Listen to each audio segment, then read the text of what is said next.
से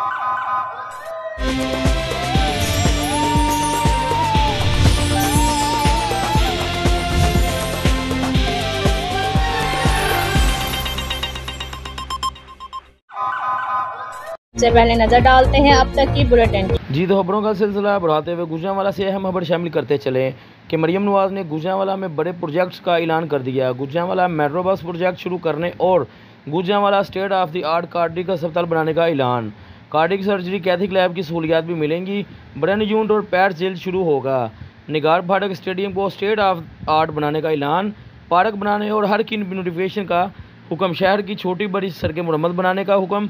वासा को अपग्रेड करने का ऐलान। हवातीन की हेल्प के लिए पिंक व्हील प्रोजेक्ट का आगाज भी होगा। जी रिपोर्ट कैमरामैन टीम के साथ Usman Mughal, क्यूबीएन news, Gujranwala.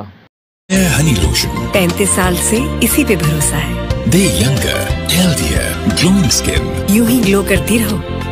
Just like you, Mom. Generation after generation, care. Honey lotion. Care से बेहतर क्या?